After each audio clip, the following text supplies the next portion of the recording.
Assalamualaikum everyone. I hope you all are doing well. I am Aisha Shafkat, Director of Legal Awareness and Advocacy Division at ADB. It's my pleasure to welcome you all to today's visual session, which is Taking Judicial Clerkship.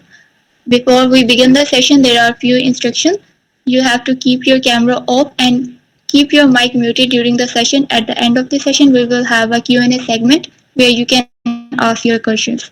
Today, we are honored to have with us Mr. Ghulam Muhammad Adnan, who joined the Supreme Court of Pakistan as a judicial law clerk in December 2024 and is currently assisting Honorable Justice Mr. Malik Shahzad Ahmad Khan. With that, let us now hear from Mr. Adnan, who will share his insights and experiences with us. Over to you, Mr. Adnan. Thank you so much, Aisha, for my introduction. Hello, everyone. Assalamu alaikum. I am Ghulam Muhammad Adnan. As introduced by Aisha, I am currently working at the Supreme Court of Pakistan as a judicial law clerk. It's an honor and a privilege to be here with all of you. Thank you to Association for Development and Law, ADL, for having me, for Kaisar for recommending my name, and to Ali Hassan, who has been in touch with me since the last around 1 week to make this session happen. I'm going to share my presentation with you. I'm going to share my screen with you. This presentation is going to be shared with you in your WhatsApp groups after the meeting is over. So अगर कोई चीज़ presentation में है जो आपको लगता है कि important है तो आपको नोट करने की ज़रूरत नहीं है. Just follow along. कोई आप वैसे नोट्स बनाना चाहें तो feel free. And in the end, if you have any questions, we'll have around 15 minutes of a question answers session. So this is my introduction. I am originally from Lahore, Pakistan, but one thing that I was the most excited about जब मुझे reach out किया Association for Development and Law ने, that is its origins in and its relation to Islamic University Bahawalpur and the Bahawalpur as a city itself. I grew up in Bahawalpur where I went to Sadiq Public School. Thereafter, I graduated from the University of London and joined the chambers of Barrister Salman Safdar, where I worked for 1.5 years in criminal litigation. After that, I joined Supreme Court of Pakistan last year. Around this time, अभी 4 दिन पहले मुझे पूरा 1 साल हुआ है Supreme Court of Pakistan working with Justice Malik Shahzad Ahmed Khan, Judge Supreme Court of Pakistan. So हमारी आज की जो एक मीटिंग है इसमें मैं 2 चीजें जो है जरा फर्क करूंगा जो कि कन्वेंशनल जो जुडिशियल लॉ क्लर्कशिप के सेशंस हैं उनसे इसको फर्क बनाएंगे. एक तो चीज ये है कि मैं throughout the session different stages पे and in the end as well मैं आपको अपनी पूरी एप्लीकेशन दिखाऊंगा and I will show you कि मैंने उसके अंदर लिखा क्या है. मैं आपको पूरी जिंदगी बताता रहूं क्या करना है लेकिन मैं आपको दिखाऊं ना कि कैसे किया है, कैसा दिखेगा वो, तो उसकी सेंस नहीं बनेगी. दूसरी बात ये कि एक चीज जो मैं डिफरेंट करूंगा अपने कॉलीग से जो जुडिशियल लॉ क्लर्कशिप पे सेशन करते हैं वो ये होगी कि मैं आपको पूरा एप्लीकेशन प्रोसेस नहीं खाली गाइड करके चला जाऊंगा, मैं उसके ऊपर कुछ अपने different inputs, for example building a CV, writing a personal statement, common mistakes being an important part, इसके ऊपर मैं बात करूंगा ताकि आप लोग देखें. क्योंकि आपको यूट्यूब पे जाएंगे आपको एटलीस्ट 10 सेशंस मिल जाएंगे जो मेरे से प्रेडिसेसर्स ने भी किए हैं, मेरे कॉलीग्स ने भी किए हैं, बट उन सब में सिर्फ प्रोसेस की बात होती है कि क्या होता है, कैसे होता है, रिक्वायरमेंट्स कैसी हैं. उस बात पे मैं इस सेशन में ज्यादा नहीं जाऊंगा but I will briefly touch upon that. So सबसे पहले सवाल आता है what is a judicial law clerkship. Judicial law clerkship is a position for recent law graduates. Pakistan में you can be up to 4 years of after your graduation you can apply for the clerkship and आप एक directly जज के साथ काम करते हैं और आप उनको असिस्ट करते हैं. वो हाई कोर्ट में भी होती है, इस्लामाबाद हाई कोर्ट में हमारी एक क्लर्कशिप प्रोग्राम है और एक पाकिस्तान में सुप्रीम कोर्ट का क्लर्कशिप प्रोग्राम है. ये 1882 में it was when it was started in the United States, but in Pakistan it was started back in 2010 in the Supreme Court और इस्लामाबाद हाई कोर्ट में 2022 में. So you assist a judge of the courts that you are assigned to, of the court that you apply to, of the court that you work with. अब सवाल ये आता है कि judicial law clerks करते क्या हैं. हमारा एक मिसकंसेप्शन ये है जिसके ऊपर बड़ी क्रिटिसिज्म भी होती है, वो ये है कि जुडिशियल लॉ क्लर्क्स तो जी जजेस की जजमेंट्स लिखते हैं बस. इसके ऊपर अक्सर वकला भी तनकीद करते हैं, अक्सर न्यूज एंकर्स भी तनकीद करते हैं और अक्सर लोगों का यही मानना है कि लोग हम सिर्फ जजमेंट लिखते हैं जजेस की और हम शैडो जजमेंट राइटर्स होते हैं. अफशा एंड पे प्लीज सवाल पूछ लीजिएगा जो भी है, अभी आप उसको नोट डाउन कर लें. सो ऐसा बिल्कुल नहीं है. जुडिशियल लॉ क्लर्क्स जजेस के शैडो जजमेंट राइटर्स नहीं होते कि आप हम जजमेंट लिख रहे हो और जजेस साइन कर रहे हो. ना ही जुडिशियल लॉ क्लर्क्स जजेस के लिए केस डिसाइड करते हैं. सो ऐसा नहीं होता कि हम जाके जज साहब कहें सर आप इसमें ये फैसला कर दें, सर आप ये कर दें, ये कर दें. ऐसा कुछ नहीं होता. ना ही जजेस फैसला करने से पहले हमसे पूछते हैं कि हाँ क्या फैसला करना है. ये जरूर होता है कि जजेस हमसे ओपिनियन लें किसी लॉ पॉइंट पे, हमें रिसर्च का कहें, हमें टास्क दें, लेकिन जज is the one who decides the case, the जज is the one who rights the judgement. उसमें हमारा इनपुट जरूर होता है. वो इनपुट किस तरीके से होता है उस पे अब हम बात करेंगे, which concerns the reality of judicial law clerks. Judicial law clerks attend court proceedings, assist during court proceedings, do research for the judge, case summaries बनाते हैं जो हमने research की हो, फाइल की summaries बनाते हैं अक्सर. कभी कुछ judges के law clerks, depending on the trust and their ability, they might make the first draft of particular sections of the judgment for the judge to refer to and read. And if the judge likes it, तो वो जज साहब अपने हिसाब से अपनी judgement के अंदर लिख लेते हैं, अपनी जजमेंट के अंदर उसको इनकॉर्पोरेट अपने ओन प्रोडक्ट की तरह करते हैं. इट इज नॉट कि हमने सेक्शन लिख दिया और जज साहब जो है वो लेके उसको कॉपी पेस्ट कर देंगे, ऐसा बिल्कुल नहीं होता. द जज uses it for their assistance and then उसको वो अपनी जजमेंट में कभी डाल लेते हैं, कभी नहीं डालते. It varies depending on whether they like it और not and whether of course it is legally correct और नॉट. फिर एक चीज होती है कि जितने जजमेंट्स और ऑर्डर्स जज वो आपके लिखते हैं, पास करते हैं, आपके बेंच के होते हैं, वो भी आप अक्सर जुडिशियल लॉ क्लर्क्स उनको भी पढ़ते हैं. और all in all day to day working of chamber में जो कुछ होता है जिसके अंदर भी जज साहब इन्वॉल्व होते हैं, we assist them in all of that. So research is an important part And that is the gist of judicial law clerks. We do research, we assist the judge in whatever work that they are doing during court. अब बात आती है application process की. Application process जो है दो parts होते हैं, एक होता है रिटन पार्ट, एक होता है उसका इंटरव्यू पार्ट. रिटन पार्ट के अंदर आपके पास ऐसे क्वेश्चंस होते हैं जिनको आपने करना होता है, लीगल क्वेश्चंस होते हैं जिनके ऊपर आपने ऐसे लिखना होता है. उसमें से एक ऐसे जो होता है वो ये होता है कि आपने सुप्रीम कोर्ट के किसी जजमेंट को क्रिटिसाइज करना होता है. सो आपको 6 या 8 क्वेश्चंस आ जाते हैं वेबसाइट पे जब क्लर्कशिप का साइकिल ओपन होता है. उसमें से आपने 4 सवाल करने हैं. उन 4 में से एक सवाल होगा जिसके अंदर आपने सुप्रीम कोर्ट की एक जजमेंट को क्रिटिसाइज करना होगा कि ये जजमेंट लीगली करेक्ट नहीं है. That's the first part of your written application. The second part of your written application is आपकी पर्सनल स्टेटमेंट. ये एक और सवाल है जो आपने करना होता है, आपने अपने एप्लीकेशन के अंदर लगाना होता है. तो टोटल 5 एसेज होते हैं जो आपने लिख के अपनी एप्लीकेशन के अंदर डालने होते हैं. लीगल क्वेश्चन की मैं बात नहीं करूंगा, हर साल डिफरेंट आते हैं. उसके अंदर एक जज जो वो ऐसे क्वेश्चन होता है क्रिटिसाइजिंग सुप्रीम कोर्ट जजमेंट, उसकी मैं थोड़ी देर बाद बात करूंगा. और जो पर्सनल स्टेटमेंट है उसकी भी मैं सेशन में थोड़ी देर बाद बात करूंगा कि हमने उसको कैसे अटेम्प्ट करना होता है. अच्छा, साथ में एक आपके एप्लीकेशन फॉर्म होता है. उसके अंदर आपके जो भी सर्टिफिकेट्स होते हैं, आपने कोई कोर्सेज किए हैं, उन सारों के आप सर्टिफिकेट्स लगा सकते हैं. आप अगर एनरोल्ड हैं एज एन एडवोकेट आप वो लगा सकते हैं. और 2 रेफरेंस लेटर्स होते हैं, एकेडमिक और वर्क रेफरेंस जो भी आपके पास अवेलेबल हो. प्रेफरेबली एक एकेडमिक रेफरेंस हो, एक वर्क रेफरेंस हो. लेकिन अगर आपने काम ही नहीं किया कहीं पे, आप यू ग्रेजुएटेड, तो दोनों एकेडमिक रेफरेंसेस भी चल जाते हैं. रेफरेंस लेटर्स के बारे में भी हम थोड़ी देर बाद बात करेंगे डिटेल में. आपका सीवी होता है जो आपने साथ लगाना होता है. That I will also show you mine and any other supporting documents जो कि आपको लगेंगे आपके एप्लीकेशन के लिए. लाइक आई सेड, आपने कोई कोर्स किया, आपकी कोई अचीवमेंट है, किसी मूट में पार्टिसिपेट की है, कोई राउंड जज किया, व्हाटएवर इट इज, वो सारा कुछ आप एक बंडल बना के ईमेल करते हैं क्लर्कशिप कमेटी को. फिर एप्लीकेशंस जब शिफ्ट हो जाती हैं उसके बाद आपका इंटरव्यू फेज आता है. इसके अंदर क्लर्कशिप कमेटी जो कि 2 जजेस की होती है सुप्रीम कोर्ट के, वो आपका इंटरव्यू लेती है.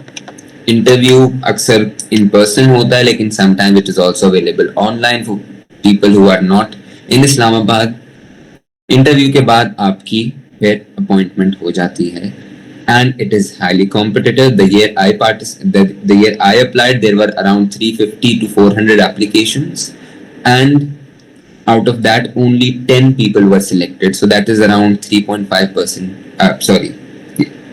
3.5% or whatever percent, very low percent, I am not good with maths, that gets selected.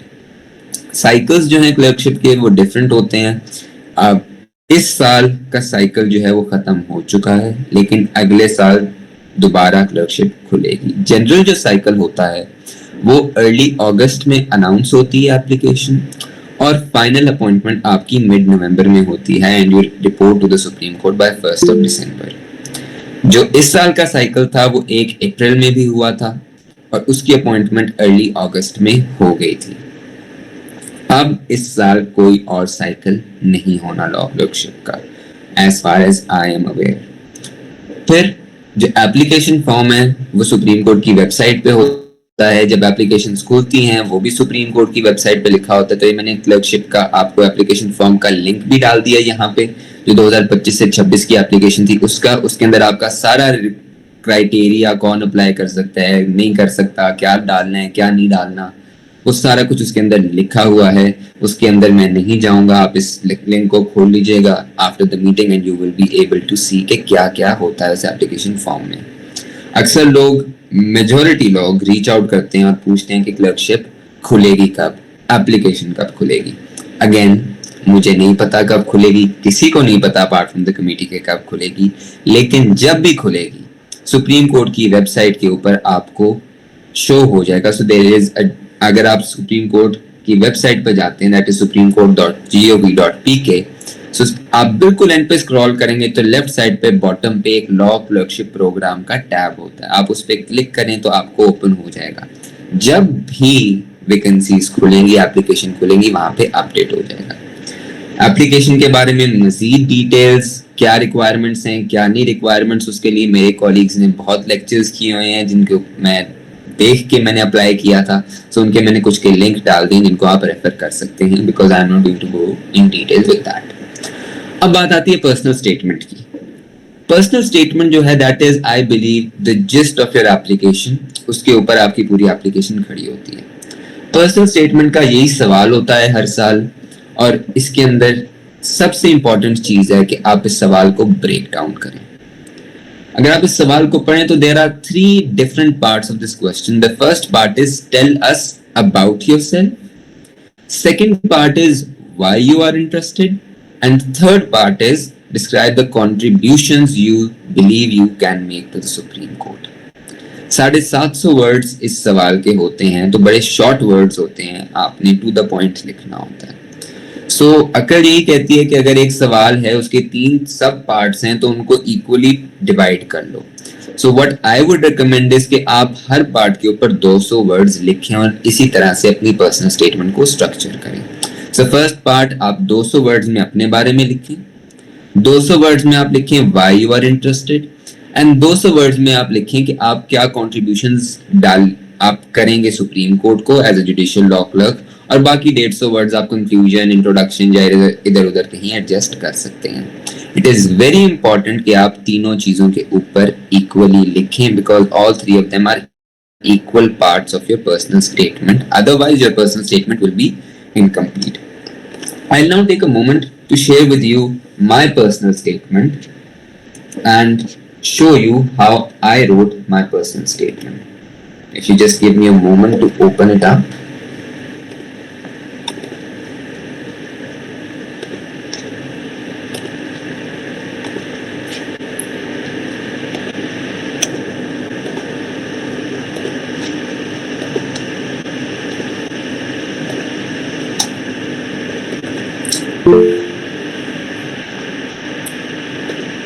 So this was my personal statement when I applied. So अगर आप देखें सबसे पहला जो पैराग्राफ है that concerns myself. So it is my introduction. जैसे मैंने आपको प्रेजेंटेशन के दौरान दिखाया कि first is please tell us about yourself. So this is me telling them कि जी मैं गुलाम मोहम्मद हूँ, based in Lahore Pakistan, graduated from University of London, joined Chamber of Barristers Salman Safdar, और मुझे ADR में इंटरेस्ट है और मैं मीडिएटर हूँ। उसके बाद दूसरा पार्ट था why you are interested in this position. So इधर मैंने बता दिया कि मैं इंटरेस्टेड क्यों हूँ पोजीशन में। मैंने बताया कि जी मैंने डिफरेंट मूड कोर्ट्स में किया, मुझे लीगल रिसर्च, ड्राफ्टिंग और केस प्रिपरेशन स्किल्स मुझे बड़े अच्छे लगे। मैंने डिफरेंट टीम्स को जो है कोच किया, मुझे उसके अंदर कुछ अवार्ड्स भी मिले, और मुझे लगता है कि इन चीज़ों की वजह से मैं एक लॉ क्लर्क की हैसियत में अच्छा कंट्रीब्यूट कर सकता हूँ। But this paragraph is also about my introduction कि मैंने क्या क्या किया है। So these 2 paras are about my own introduction. फिर this para is really the gist of it, where is it is के why do you want to apply to the supreme court clerkship, that is why you are interested.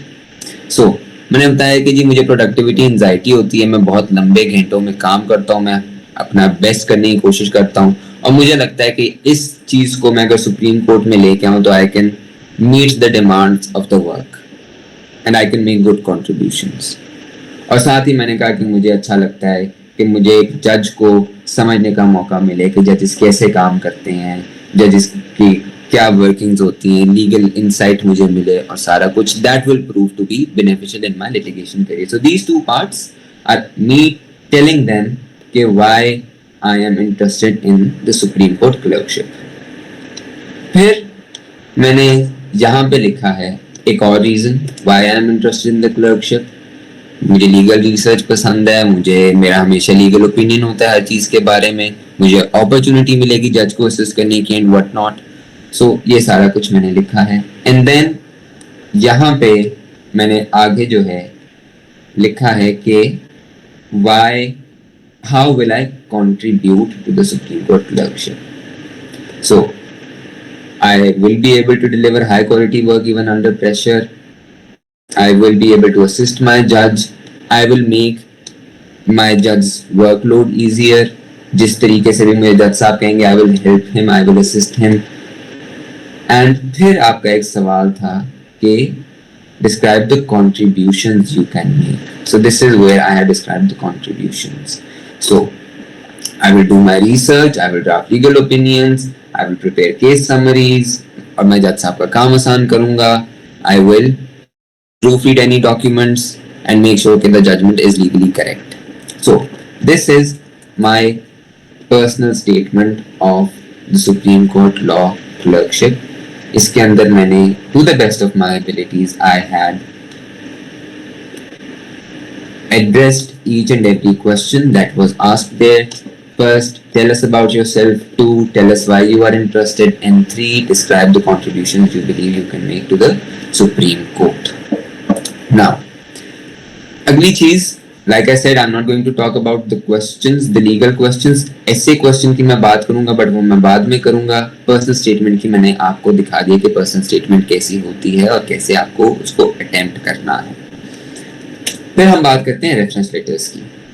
Reference letters के अंदर सबसे एक misconception ये होता है कि हम अगर एक किसी रिटायर्ड जज की, हम एक किसी बड़े नामवर वकील की रेफरेंस लेटर लगा देंगे तो हमारा सुप्रीम कोर्ट की क्लर्कशिप में हो जाएगा.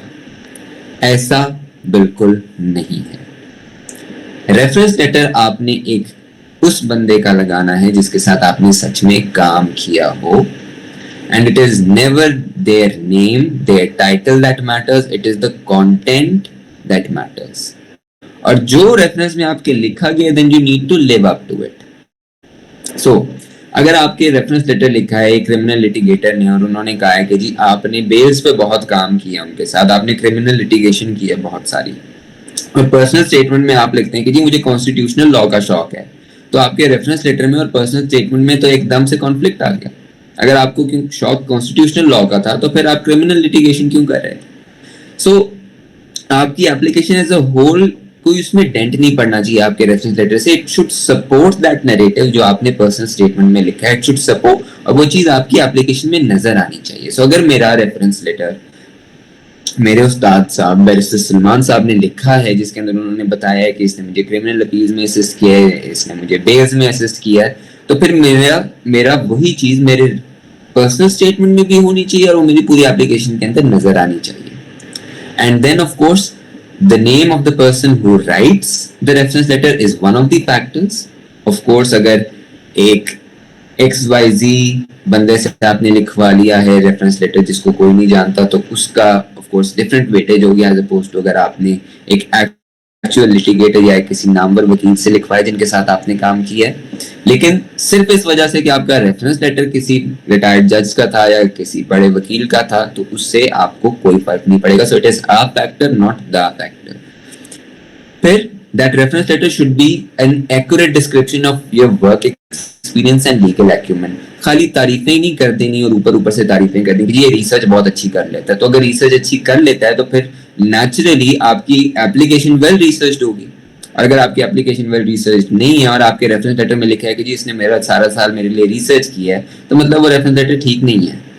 सो मेक श्योर कि जो भी आपके रेफरेंस लेटर में लिखा जाता है उसके साथ आपकी application it should be weighted with it. It should not be कि आपकी एप्लीकेशन कहीं और जा रही है, आपका रेफरेंस लेटर कहीं और जा रहा है. That is the most important thing about your reference letter.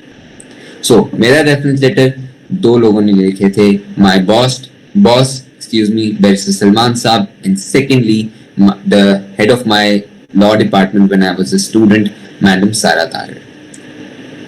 Barrister Salman Saab ने लिखा था कि मैं उनको क्रिमिनल लिटिगेशन में बहुत असिस्ट किया है और मैम सारा ने लिखा था कि मैंने मेरा ADR में बहुत इंटरेस्ट था, मैंने ड्यूरिंग स्टूडेंट लाइफ ADR में बहुत काम किया. एंड दोनों चीजें अभी आपको मैं बाद में अपना CV दिखाऊंगा तो उसके अंदर आपको ADR का बहुत जिक्र नजर आएगा. इसी तरह जब मैं आपको अपनी एप्लीकेशन का एक सवाल दिखाऊंगा जिसके अंदर जजमेंट क्रिटिसाइज वाली बात है, जो जजमेंट वाला सवाल होता है वो मैं आपको दिखाऊंगा, तो वो सवाल मैंने क्रिमिनल जजमेंट को क्रिटिसाइज किया. और मैंने क्रिमिनल जजमेंट को क्यों क्रिटिसाइज किया? क्योंकि मैं बैरिस्टर सलमान साहब के साथ काम किया, मैंने क्रिमिनल लिटिगेशन की है, तो कॉन्स्टिट्यूशनल लॉ की जजमेंट को क्रिटिसाइज करने का ना मेरा एक्यूमेन है, ना मुझे उसका एक्सपीरियंस है, और ना सेंस बनाती है कि काम मैं एक कर रहा हूँ और क्रिटिसाइज में दूसरी किस्म की जजमेंट को कर रहा हूँ. सो मेक श्योर कि आप झूठा रेफरेंस ना लिखें, किसी से फालतू में रेफरेंस ना लिखवाएं.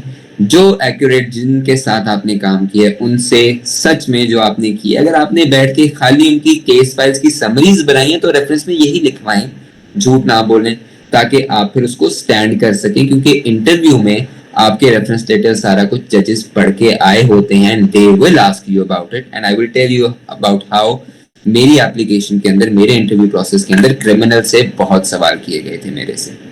नाउ अभी हम आते हैं for the time being on how to build an effective CV for the clerkship. सबसे पहली चीज ये है कि आपकी एजुकेशन मैटर करती है. अब ये नहीं मैटर करता कि आप ऑक्सफोर्ड गए थे या आप किसी फॉर एग्जाम्पल रिमोट रीजन के अंदर किसी लॉ कॉलेज में गए थे, that is not a factor. हमारे यहाँ पे कुछ कॉलीग्स हैं जो ऑक्सफोर्ड कैम्ब्रिज से भी आए हैं, कुछ कॉलीग्स हैं जो कि लोकल लॉ स्कूल से भी आए हैं. That is not the factor which decides कि आपको क्लर्कशिप मिलेगी या नहीं मिलेगी. हाँ, ये जरूर है कि आपके ग्रेड्स अच्छे होने चाहिए. You don't need to be a topper of course, लेकिन आपके decent enough grades होने चाहिए.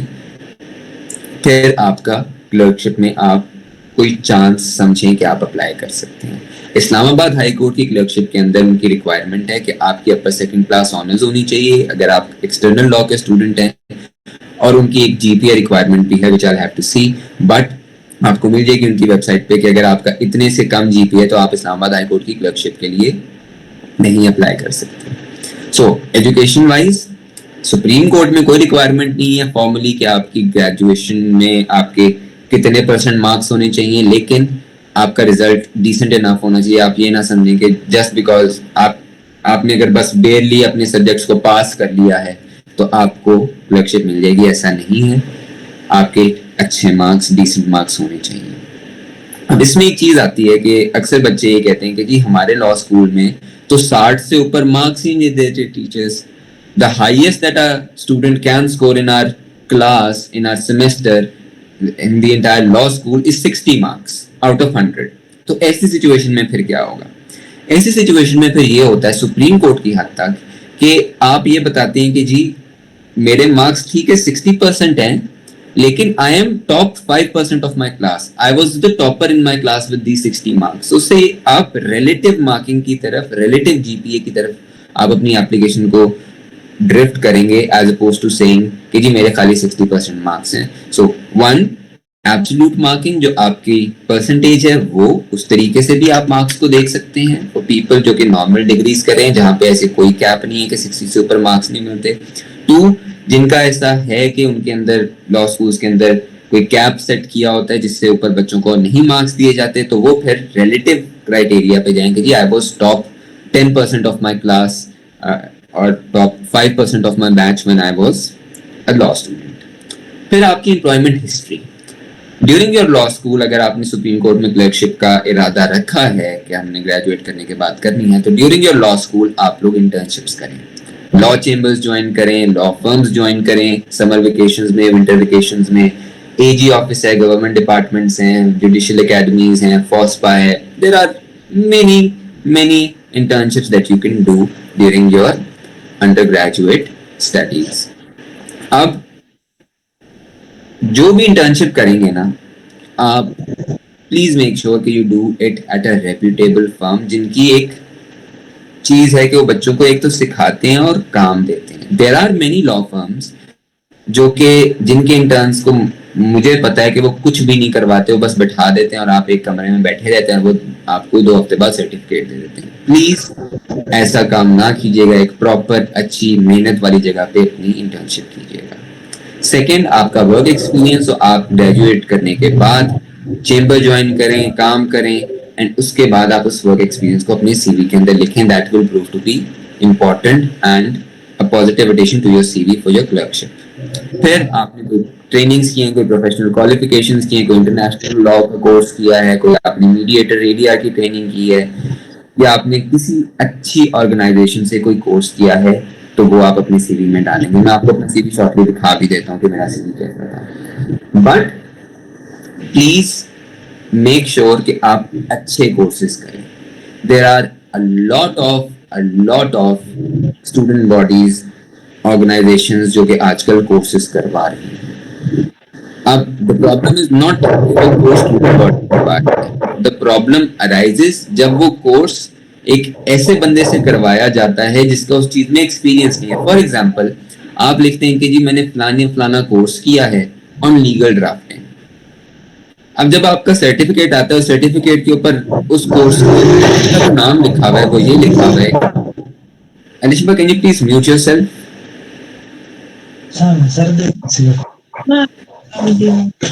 Talha, can you also please mute yourself? Please keep your mics muted. Disturbance हो रही है, so we're unable to continue like that. So, आप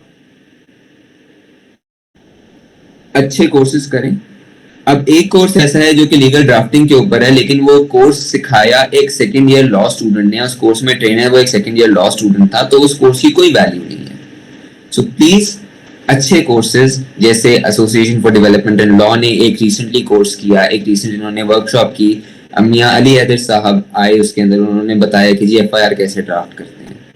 so that is एक अच्छा सेशन, एक अच्छी वर्कशॉप जो आपने अटेंड किया विद समवन जिसको असल में वो काम आता है, एज अपोज टू कि अगर आप वही सेशन एक थर्ड ईयर के लॉ स्टूडेंट से ले लेते तो उस सेशन की कोई वैल्यू नहीं है. सो अच्छे कोर्सेज कीजिएगा, क्वालिटी कोर्सेज कीजिएगा. Don't do any XYZ courses, उसकी कोई वैल्यू नहीं होती.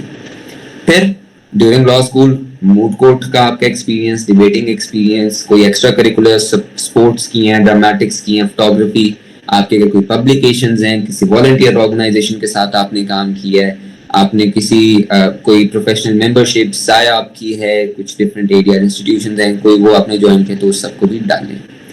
अब पब्लिकेशंस एक ऐसी चीज है जिसके ऊपर मुझे हर बंदा सवाल करता है कि अगर हमने पब्लिकेशंस नहीं की तो क्या हम सुप्रीम कोर्ट की क्लर्कशिप के लिए अप्लाई कर सकते हैं? इसका मेरा जवाब होता है बिल्कुल कर सकते हैं. मैंने आज तक कोई लीगल पब्लिकेशन नहीं की, मैंने कोई लीगल आर्टिकल नहीं पब्लिश किया, yet I am a law clerk eight the supreme court. इसकी वजह यह है कि there are two types of applications, there are two types of people who apply to the Supreme Court. एक तो वो होते हैं जो मेरी तरह कहते हैं कि जी मुझे क्रिमिनल लिटिगेशन का शौक है, मैं क्रिमिनल लिटिगेटर हूं and I want to join the Supreme Court and contribute and learn. दूसरे उस टाइप के लोग होते हैं जो कहते हैं कि जी मैं एकेडमिक हूं, मुझे रिसर्च का बहुत शौक है, मुझे डिफरेंट इंटरप्रिटेशंस का बड़ा शौक है, मुझे लॉ की ऊपर कमांड है, तो मैं अप्लाई करना चाहता हूँ. अगर तो आप एज ए लिटिगेटर अप्लाई करें, अगर आप कह रहे हैं कि जी मुझे लिटिगेशन का शौक है, मैं वकील हूँ, तो आपकी पब्लिकेशन जरूरी नहीं है. लेकिन आपकी फिर जिस क्राइटेरिया से आपको जज किया जाएगा वो बिल्कुल मुख्तलिफ होगा. वो फिर ये होगा कि आपको कितनी कमांड है ओवर द लॉ, आपको प्रोसीजर का कितना पता है. लेकिन अगर आप एज एन एकेडमिक अप्लाई करते हैं तो फिर बात आ जाएगी कि आपने पब्लिकेशंस कितनी की हैं, आपने रिसर्च एसोसिएटशिप्स कितनी की हैं, आपने कितने आर्टिकल्स लिखे हैं, वो सारा कुछ. सो डिफरेंट क्राइटेरिया है for a lawyer to apply and for a academic to apply. तो देख लीजिएगा आप अपनी एप्लीकेशन को. अगर आप कह रहे हैं जी मैं एज ए लॉयर अप्लाई कर रहा हूँ, लेकिन आपने काम किसी लॉ फर्म में एज ए रिसर्च इंटर्न किया है, तो बात सिर्फ कॉन्ट्राडिक्टरी हो जाएगी. आपको फिर एज एन एकेडमिक अप्लाई करना चाहिए, लेकिन दैट्स व्हाट इट इज. अगर आप एज ए लॉयर अप्लाई करें तो ऑफ कोर्स आपका फिर experience as a law associate होगा, लीगल एसोसिएट होगा. So please make sure that you know कि publications are only relevant if you give your application that sort of a twist. अच्छा, preparing for interview पे हम जरा आते हैं. Let me show you very briefly my CV and how I made it when I applied for the clerkship program.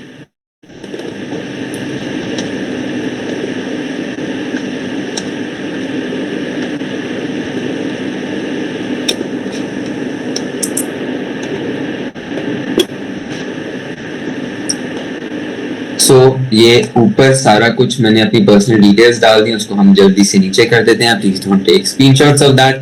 But मैंने ऊपर अपना नाम लिख दिया, अपना एड्रेस लिख दिया, अपना मैंने सारा कुछ लिख के ईमेल लिखने के बाद फिर मैं आ गया अपनी एजुकेशन पे. मैंने लिख दिया कि जी मैं करंटली बार कोर्स कर रहा हूँ. I am studying to be a barrister from the Court College of Advocacy. 2020 से 23 में मैंने यूनिवर्सिटी ऑफ लंदन से LLB किया है। उसके अंदर नीचे मैंने अपना ग्रेड लिख दिया, क्या मेरी क्लासिफिकेशन थी, फिर मेरी उसके अंदर कोई अगर अचीवमेंट थी तो मैंने वो लिख दी कि जी मुझे एकेडमिकली मेरी डिग्री के दौरान ये अचीवमेंट मिली।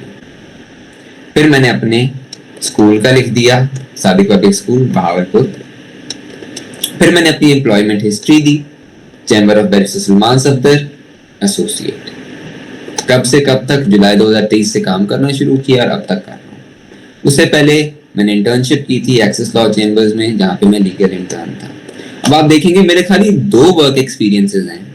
मैंने 50 लीगल इंटर्नशिप्स नहीं डाली 2-2 हफ्ते की, ना ही मैंने की है। मैंने 2 इंटर्नशिप्स की थी, एक अपने एक प्रोफेसर के साथ बैरिस्टर हामिद लगारी के साथ, और एक मैंने एक्सेस लॉ चैम्बर्स में की थी। मैंने दोनों डाल दी। उसके बाद से मैंने एज एन एसोसिएट काम किया था, तो मैंने वो डाल दिया।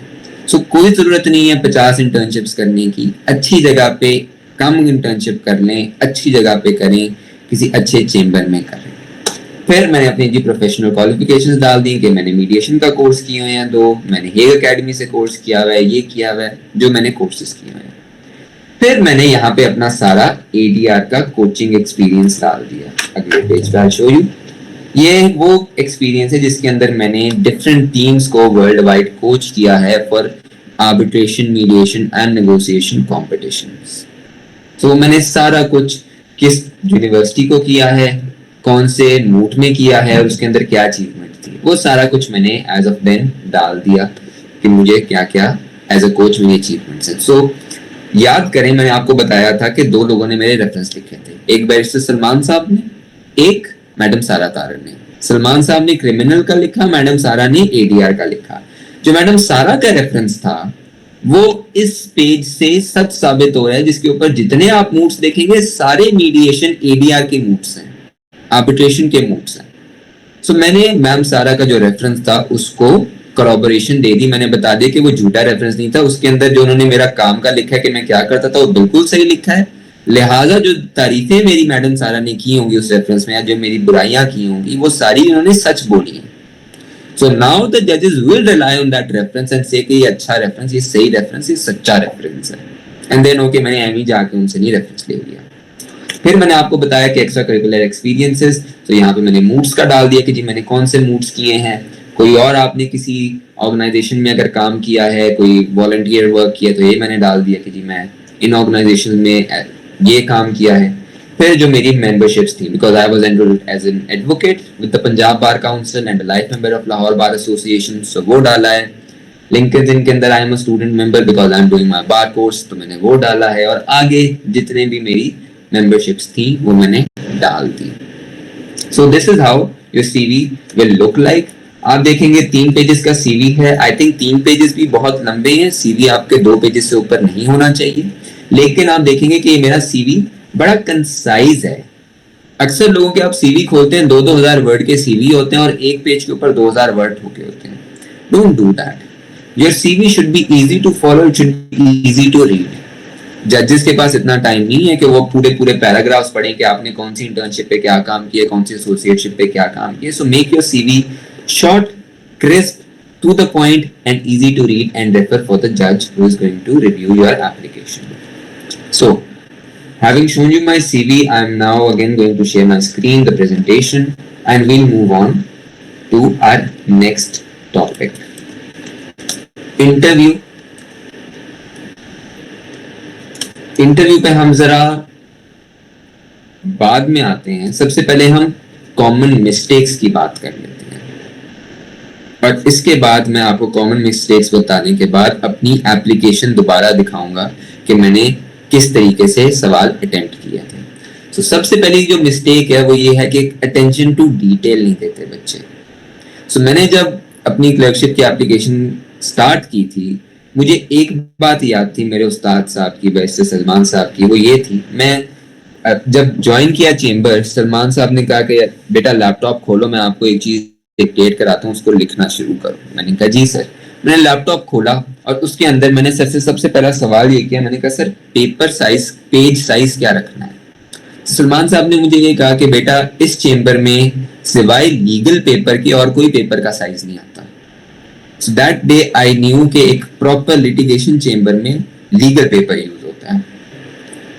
तो मैंने अपने एमएस वर्ड की आज तक सेटिंग लीगल पेज की हुई है। तो अगर एक लिटिगेशन चेंबर में लीगल पेज यूज होता है तो क्या सुप्रीम कोर्ट में लीगल पेज नहीं यूज होता होगा? सुप्रीम कोर्ट में A4 पेपर यूज होता होगा? Of course not. सो मैंने अपनी पूरी एप्लीकेशन का जो साइज था पेपर का, पेज का, वो मैंने लीगल रखा था ताकि मैं अपनी फॉर्मेटिंग को उस हिसाब से सेट करूं कि जब ये एप्लीकेशन प्रिंट होके जजेस के सामने जाए तो वो बिल्कुल प्रॉपरली उस पेज के हिसाब से फॉर्मेटेड हो। सो वो मैंने 8.5 बाय 13 रखा था अपना पेज का size, 8.5 inches width and 13 inches length. Pakistan में लीगल पेपर का साइज 14 इंच नहीं होता लेंथ में, 13 इंच होता है। Please make sure you know that. इसी तरह अपनी एप्लीकेशन को प्रॉपरली फॉर्मेट करके, ग्रामर चेक करके, स्पेलिंग्स चेक करके, each and every little detail matters. You are not just applying for any other job, you are applying to be at the Supreme Court of Pakistan at the highest level. फिर एक mistake होती है repetition CV में और SOP के अंदर। आपने CV के अंदर भी सारी अपनी अचीवमेंट्स डाल दी और एसओपी के अंदर भी अपनी सारी अचीवमेंट्स ही डाली हैं, आपने कोई बात नहीं की। So that should not happen. अगर मैंने सीवी के अंदर डाल दिया है कि मैंने जो है सलमान साहब के पास भी काम किया है और मैंने एक्सेस लॉ चेंबर्स में भी काम किया है, अब मेरे लिए सबसे जरूरी बताना ये है कि मैंने सलमान साहब के पास काम किया है क्योंकि उन्होंने मेरा रेफरेंस लिखा है।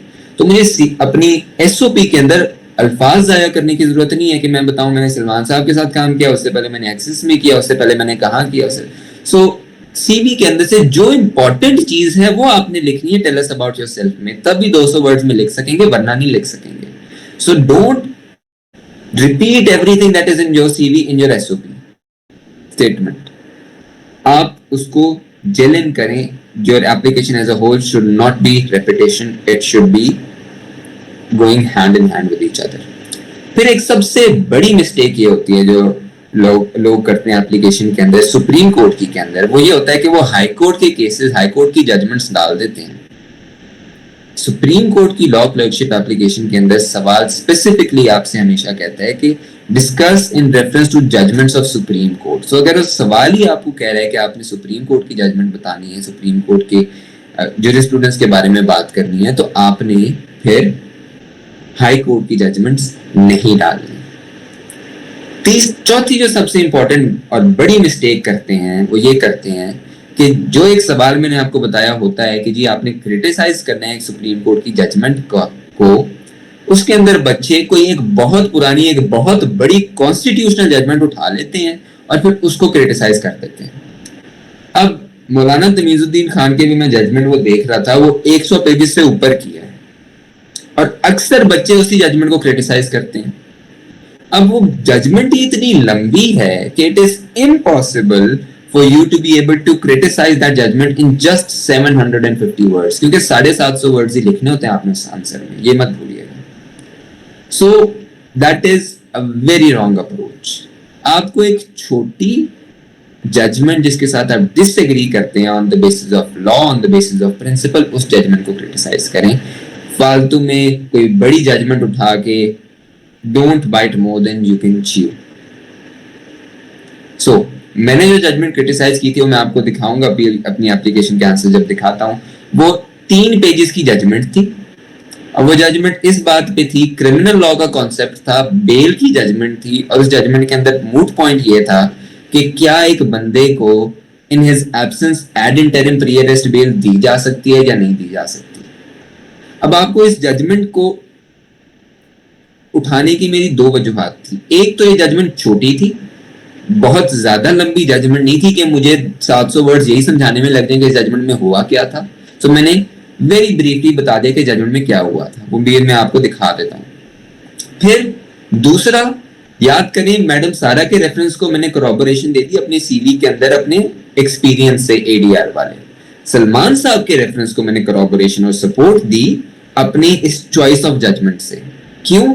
क्योंकि मैंने क्रिमिनल लॉ में काम किया तो मैंने क्रिमिनल लॉ की जजमेंट को क्रिटिसाइज किया, मैंने कॉन्स्टिट्यूशनल या सिविल की जजमेंट को नहीं क्रिटिसाइज किया क्योंकि मुझे उसका एक्सपीरियंस ही नहीं है। सो अब जो सलमान साहब ने भी मेरी तारीफ या बुराई की हुई है रेफरेंस के अंदर, वो भी अब सच्ची होगी क्योंकि सलमान साहब ने सच बताया है कि मैंने बेल्स पे काम किया है। डिटेल्स पे काम किया है तो ही मुझे पता है कि जजमेंट अच्छी नहीं है, ये जजमेंट लीगली करेक्ट नहीं है।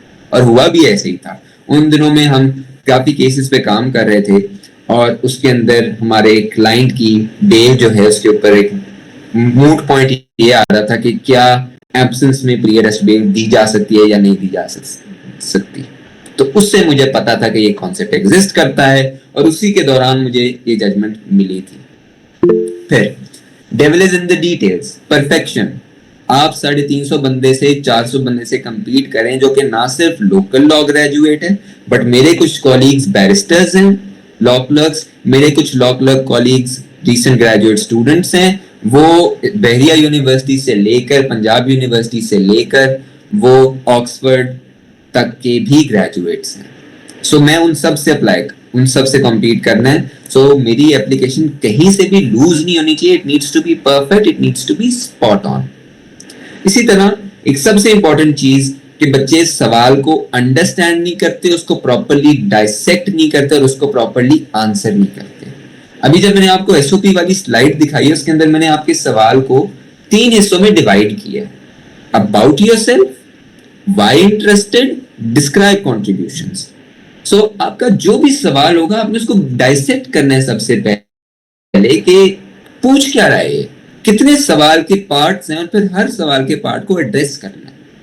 ये नहीं कि आप एज अ जेनेरिक आप एसओपी लिखते हैं, नहीं आप कभी भी क्लर्कशिप में आ सकेंगे। इसी तरह who are you applying as, जो भी मैंने आपसे बात की, अगर आप एज अ प्रैक्टिशनर अप्लाई कर रहे हैं तो आपको प्रोसीजर में आपको लॉ पे कमांड होनी चाहिए, लोकल लॉ के ऊपर आपकी उस स्पेसिफिक एक नीश के अंदर।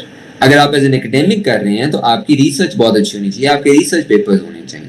प्रैक्टिशनर को रिसर्च पेपर की जरूरत नहीं है, एकेडमिक को लॉ के ऊपर कमांड की जरूरत नहीं है, प्रोसीजर के ऊपर कमांड की जरूरत नहीं है। अगर आप एज अ स्टूडेंट अप्लाई कर रहे हैं तो you need to be a very bright student कि जी I am a fresh graduate और मैंने मूव्स बहुत किए हुए हैं, मेरे मार्क्स बहुत अच्छे हैं, मैं पढ़ता बहुत अच्छा हूँ, मैं पढ़ती बहुत अच्छी हूँ। So make sure that you have a clear mindset कि आप किस तरीके से अप्लाई करें और आपकी एप्लीकेशन उस तरीके से होनी चाहिए। फिर why are you applying, are you applying कि आपको खाली क्लैरिटी होनी चाहिए कि आप खाली एलएलएम की स्कॉलरशिप के लिए अप्लाई कर रहे हैं, आप खाली कनेक्शंस बनाने के लिए अप्लाई कर रहे हैं, आप खाली इसलिए अप्लाई करें क्योंकि आपको कूल लगता है कि मैं सुप्रीम कोर्ट का या हाई कोर्ट का लॉ क्लर्क हो जाऊंगा। Have a clarity in mind कि आप अप्लाई क्यों कर रहे हैं। अच्छा, now I will come to my application and show you one by one the questions I attempted and most importantly the question regarding criticize the judgment वाला। सबसे पहले मैं आपको अपनी पूरी एप्लीकेशन दिखा देता हूँ। You can look at the formatting and see कि that is a well formatted document। So ये हम पहले पेज से अगर स्टार्ट करें so you can see पूरी एप्लीकेशन जस्टिफाइड है। फॉन्ट मैंने फॉर्मल फॉन्ट यूज किया हुआ है, कैलिबरी नहीं यूज किया हुआ है। बॉटम पे मैंने लिखा हुआ है मैंने कितने वर्ड्स यूज किए हुए हैं। ये देखें, सवाल को मैंने अंडरलाइन करके बोल्ड करके ऊपर लिखा हुआ है। पैरा स्पेसिंग देखें, फुटनोट्स मैंने डाले हुए हैं प्रॉपर्ली फॉर्मेट करके। इसी तरह आप आगे आई जाएं, इधर भी वर्ड्स लिखे हुए हैं। सो ये हर सवाल हर पेज एक प्रॉपर्ली फॉर्मेटेड आपको नजर आएगा। So devil is in the details, proper formatted application, legal size है पेज का। अच्छा, अब आ जाते हैं सबसे पहले एसओपी पे। ये मेरी एसओपी हो गई, मैं आपको दिखा चुका हूं। फिर हम आते हैं क्वेश्चन पे। ये देखें, give your opinion on whether doctrine of separation of powers and the independence of judiciary allow the supreme court to strike down constitutional amendments, explain. So, इसका सबसे पहला बात है, give your opinion on two things. पहला on doctrine of separation of powers and independence of judiciary and whether it allows the supreme court to strike down constitutional amendments. तो इसके अंदर सबसे इंपॉर्टेंट 2 पार्ट्स हैं, opinion on these doctrines and whether it allows the supreme court to strike down amendments. तो 300 words आप लिखेंगे इन doctrines पे, जिसमें से 150 words doctrine of separation of powers पे हो जाएंगे, 150 वर्ड्स इंडिपेंडेंस ऑफ जुडिशरी पे हो जाएंगे, 300 वर्ड्स हो जाएंगे आपके कि क्या supreme court of Pakistan constitutional amendment को स्ट्राइक डाउन कर सकती है या नहीं। और बाकी 150 वर्ड्स में क्या होगा, आपका इंट्रोडक्शन और कंक्लूजन आ जाएगा। सो ये मेरा इंट्रोडक्शन आ गया,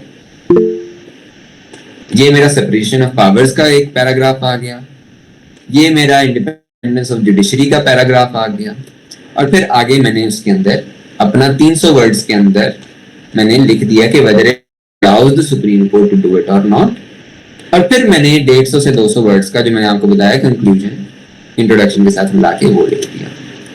सबसे इंपॉर्टेंट सवाल ये आपके लिए रेलेवेंट इस वजह से नहीं है, इसकी डिटेल में मैं इसलिए नहीं जाऊंगा क्योंकि ये हर साल सवाल चेंज होता है, तो मैं आपको दिखा भी दूं, पूरा सवाल एक्सप्लेन भी कर दूं तो आपके लिए बेनिफिशियल नहीं होगा, इसलिए मैं अब अगले सवाल पे आ जाता हूं जो हर साल होता है। तो ये सवाल है जिसकी मैं आपसे भी बात कर रहा था कि whether identify one Supreme Court judgment during this time period that you disagree with. सबसे पहला सवाल का पार्ट है कि आइडेंटिफाई करें कौन सी जजमेंट है, फिर explain your reasons, second part, and 3 providing detail and alternative perspective to the said judgment. So there are 3 parts of this question too. Identify करें जजमेंट को जिससे आप डिसएग्री करते हैं इस पीरियड के दौरान, बताएं क्यों डिसएग्री करते हैं और बताएंगे फिर क्या होना चाहिए अगर वो जजमेंट में जो लिखा है वो नहीं होना चाहिए। तो मैंने इसको पहले तो बताया जी कौन सी जजमेंट है। सो जजमेंट, ये जजमेंट है जी Ijaz Ahmed versus the state reported as 1990 SCMR 823। फिर बताना है कि उसमें क्या लिखा हुआ है, तो मैंने एक सेंटेंस के अंदर बता दिया कि इस केस के अंदर क्या हुआ था। आप सारे इस जजमेंट को खोल के देख लीजिएगा, 2 या 3 पेजेस की जजमेंट है, उसके अंदर मैंने लिखा है कि जी ये हुआ था। फिर पूछा है कि एक्सप्लेन योर रीजंस। तो मैंने यहाँ पे रीजंस फॉर डिसएग्रीमेंट का एक पैराग्राफ बना दिया कि जी इस वजह से मैं जजमेंट से डिसएग्री करता हूँ, और उसी के अंदर मैंने बता दिया है कि सुप्रीम कोर्ट को अल्टरनेट पर्सपेक्टिव क्या है, उसको क्या करना चाहिए था। सो ये मैंने बताया कि जी ये प्री अरेस्ट बेल का क्या कॉन्सेप्ट है, उसके ऊपर लॉ क्या है, इस वजह से उस बंदे को यहाँ होना चाहिए था, एब्सेंस में नहीं देनी चाहिए थी, ये और उसको मैंने सब्सटैंशिएट किया। फिर ये मैंने सब्सटैंशिएट कैसे किया, मैंने हवाई फायर नहीं किए, मैंने केस लॉज दिए। उसके अंदर मैंने कुछ केस लॉज जरूर दिए हैं जो कि हाई कोर्ट के हैं। अब this is an exception only, क्योंकि इसके ऊपर और कोई सुप्रीम कोर्ट की जजमेंट नहीं थी इस पॉइंट के ऊपर, और इसको कुछ हाई कोर्ट की जजमेंट्स में डिस्कस किया गया था। That was the only reason कि मैंने इधर हाई कोर्ट्स की जजमेंट्स दी हैं, and it was a very exceptional circumstance के मैंने दिया, वरना आप नहीं दे सकते। उसके बाद मैंने सुप्रीम कोर्ट का, क्योंकि ये एक बड़ा इंपॉर्टेंट केस था, इसको साइट किया है। उसके अंदर मैंने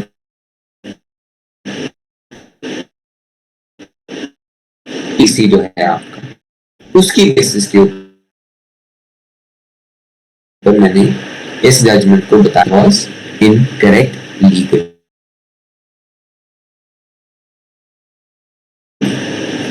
और mostly focus code of criminal procedure, Shahzeb case 2021, उस सब को करके डिस्कस किया। सो मैंने कोई बड़ी छलांग नहीं मारी कि मैं 500 पेजेस की 400 पेजेस की जजमेंट उठा लूं। मैंने छोटी सी जजमेंट उठाई, on the basis of my experience criticise कर दिया, उसको मैंने सपोर्ट किया सुप्रीम कोर्ट की एक जजमेंट से, सीआरपीसी से, और exceptionally a few cases that had been recently decided or even earlier decided by the High Court. So that was the correct legal position. अगर सुप्रीम कोर्ट की आपको कोई जजमेंट नहीं मिलती जिसके ऊपर करेक्ट लीगल पोजीशन है, तो आप हाई कोर्ट की जजमेंट जरूर यूज कर सकते हैं। जो लॉ पॉइंट जिसने सेटल किया था वो ये थी, लेकिन इसके अलावा और कोई सुप्रीम कोर्ट की जजमेंट नहीं थी, हाई कोर्ट की जजमेंट जरूर। तो वो मैंने फिर आगे आप देख सकते हैं, ये दूसरा सवाल मेरा जो उसका एसे का था, तो ये तीसरा एसे का सवाल, और ये सारी मेरी एप्लीकेशन कंप्लीट हो गई। अब हम आते हैं अपनी आगे प्रेजेंटेशन पे।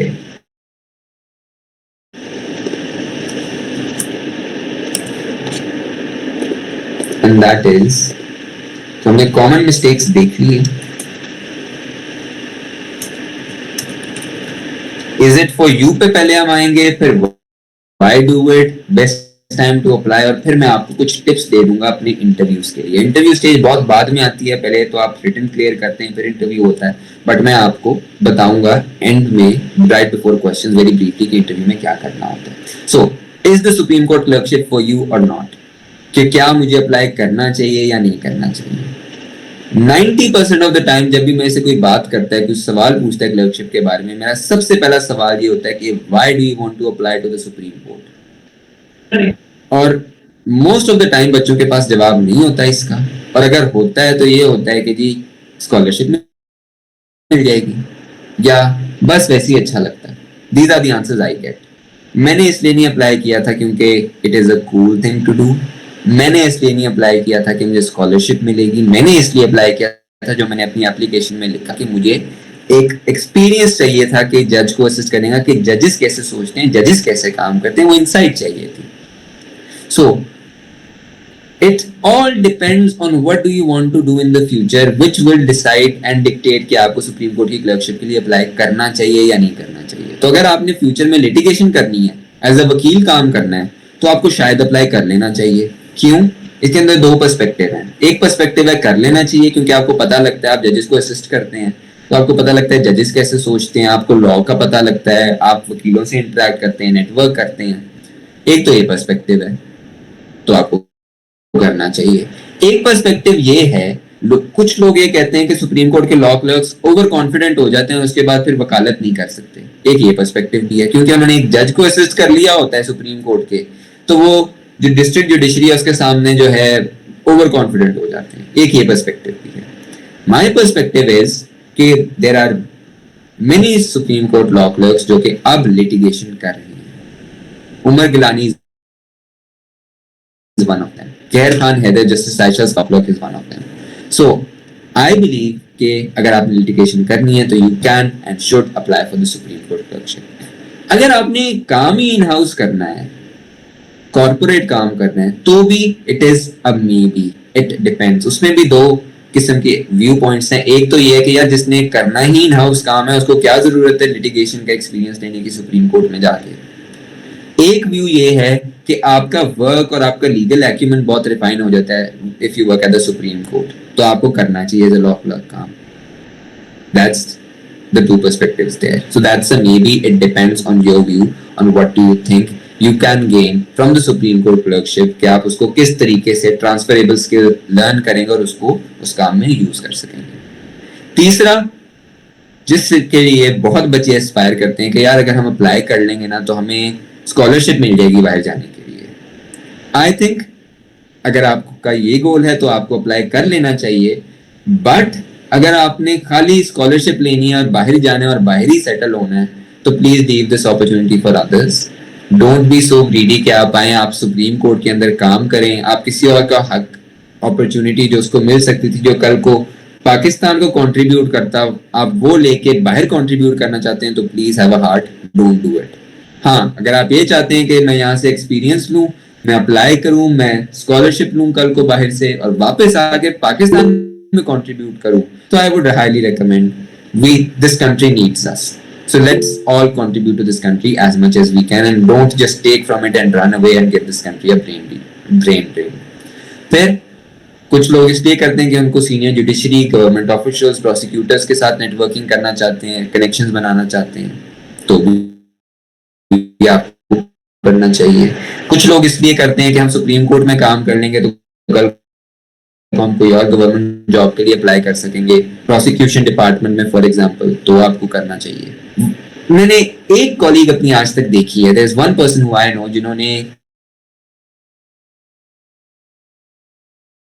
क्लर्कशिप के लिए इसलिए अप्लाई किया because they want to be a जज in the future. So if you want to be a जज इन द फ्यूचर, अगर आपने एएसजी के पेपर देने हैं, आपने सिविल जज के एग्जाम्स देने हैं, तो भी आप अप्लाई कर सकते हैं।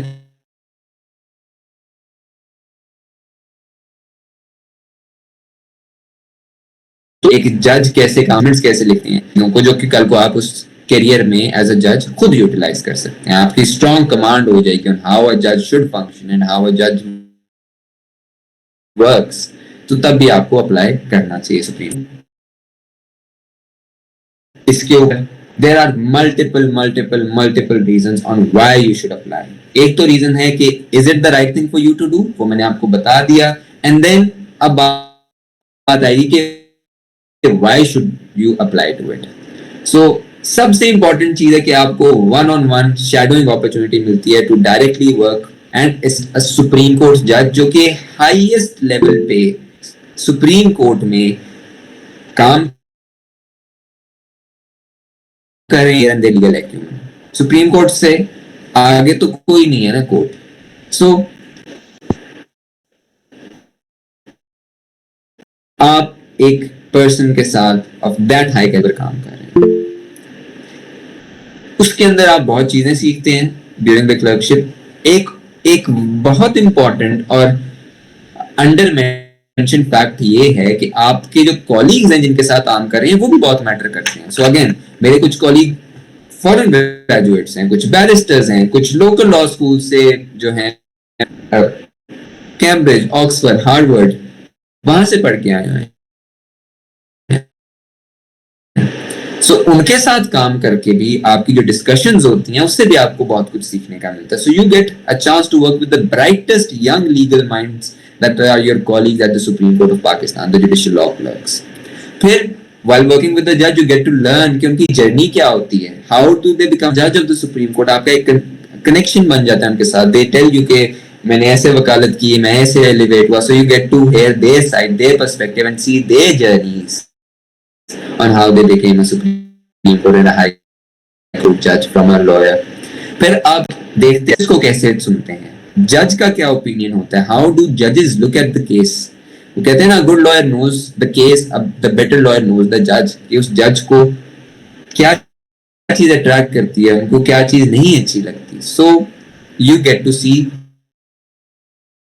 द केसेस फ्रॉम द जजेस perspective and not from the lawyers perspective. For example बाहर धुंध बहुत हो रही है, स्मॉग बहुत हो रही है, and you are casually sitting with your जज एंड आप कॉन्वर्सेशन उनसे कर रहे हैं, you are having lunch with them, you are having tea with them. तो आप उनसे पूछ सकते हैं, sir what is your perspective on this particular point. So आपको पता लगता है कि हाउ डज द जज apart from their work, from their legal things that they do the entire day, what is their perspective, how do they see life in general. So वो कह सकते हैं कि जी स्मोक तो बड़ी डेंजरस होती है, there should be legislation, this is how we should carry ourselves, हमें पब्लिक ट्रांसपोर्ट यूज करनी चाहिए, so on and so forth. So आपको सीखने का मौका मिलता है. You get to see from their perspective, from someone of this caliber, see their perspective on the current affairs, on the current world, and get to know it from their view. फिर आपको मौका मिलता है to do researches and contribute to judicial reasoning at the highest level. यहाँ पे law settle होता है, यहाँ से law फिर binding law बनता है, common law judgments आते हैं जो सारी courts पे नीचे binding होती हैं. So आपको contribute करने का मौका मिलता है through your researches, through your summaries, through courtroom assistance and what not. फिर आपको एक सबसे important चीज ये होती है कि आपको पता लगता है कि जी law अभी जजमेंट आई नहीं होती, लेकिन क्योंकि आपने उसके ओरल आर्ग्यूमेंट सुने होते हैं तो आपको पता होता है कि जी इस बात पे सुप्रीम कोर्ट के अंदर ये मामला सब जुडिस है, जजमेंट आने वाली है. और जजमेंट आती है तो सबसे पहले आपके पास होती है, you know, you have assisted your जज in it, you have assisted the bench in it. So आपको you stay very update to the law. And फिर आप जब अपने कॉलीग से बात करते हैं, दूसरे जज का लॉ क्लर्क आपको बता रहा है कि जी मेरे जज ने ये जजमेंट लिखी है, एक और लॉ क्लर्क आपको बता रहा है हमने जी ये जजमेंट लिखी है, and so on and so forth. So आपको you are at the front row of the highest level of law making in the country through common law. फिर आप जज से और भी बहुत चीजें सीखते हैं, उनको ऑब्जर्व करके कि कोर्ट कैसे चलाई जाती है, कोर्ट का डेकोरम कैसे मेंटेन किया जाता है, अपने लॉ चेंबर्स को कैसे चलाया जाता है, अपने स्टाफ को कैसे ट्रीट करना है, अपने लॉ क्लर्क को, अपने कासिद, नायब कासिद, secretaries, private secretary, senior private secretaries के साथ कैसे चलना है, केस कैसे प्रिपेयर करना है, फाइल कैसे पढ़नी है, किस टाइम पढ़नी है, कितने टाइम में पढ़नी है, जजेस लीगल रिसर्च कैसे करते हैं, एक जज जब कोई किसी और जज की जजमेंट किसी प्रेसिडेंट को पढ़ता है वो कैसे पढ़ते हैं, डिफरेंट लोगों से कैसे इंटरेक्ट करते हैं, और लाइफस्टाइल अपने लिए कैसे टाइम निकालना है, किस टाइम खाना खाना है, किस टाइम जॉगिंग करनी है, क्या हेल्दी हैबिट्स होनी चाहिए, स्ट्रेस कैसे रिलीज करना है, all of those things you get to learn. ये सारी चीजें जजेस आपको बैठा के नहीं सिखाते, आप उनको देख के खुद ही सीखते हैं. You observe and you learn, so you are shadowing them. front row seat to the history. All these big lawyers arguing very important points in jurisprudence. आपको सुनने का मौका मिलता है, आपको best advocates in the country को सुनने का मौका मिलता है, और ऑफ कोर्स रेफरेंस लेटर्स और वो सारा कुछ तो मिलता ही है जब आप क्लर्कशिप कर लेते हैं. फिर आती है बात कि what is the best time to apply for the clerkship in your legal career. कुछ लोग, मेजॉरिटी लोग ग्रेजुएट करने के 1.5 साल बाद अप्लाई किया था. उसकी वजह यह है कि जब आप ग्रेजुएट करते हैं ना, आपको लॉ का एज सच पता नहीं होता इन प्रैक्टिस. आपको नहीं पता होता कि कोर्ट की फाइल कैसे होती है, आपको नहीं पता होता कि शनाख्त परेड क्या होती है, आपको नहीं पता जिम्नी क्या होती है, आपको नहीं पता कि क्या क्या डॉक्यूमेंट्स होते हैं जो ट्रायल. आपको अगर कोई कह दे you are a fresh graduate and आपको कोई कहे जी आप मुझे जो है इंक्वेस्ट रिपोर्ट दिखाएं, आपको ये कह दीजिए पीएमआर दिखाएं, आप जी कह दीजिए एमएलसी दिखाएं, आप तो कंफ्यूज हो जाएंगे जी ये क्या बात हो रही है. सो I would recommend it is hiring at least 1 year of proper experience, work experience, litigation या academic whatever experience के आप apply करें, ताकि जब आप सुप्रीम कोर्ट जाएं तो you can use the time most effectively. अगर आपने सुप्रीम कोर्ट आके पता ये आपको सुप्रीम कोर्ट आके अगर ये पता लगना है कि SCMR का मीनिंग क्या होता है और PLD का मीनिंग क्या होता है, तो ये तो आपको आप कोई भी लॉ चैम्बर ज्वाइन कर लेते आपको पता लग सकता था. सो आपको सुप्रीम कोर्ट का टाइम इतना बेनिफिशियल नहीं रहेगा.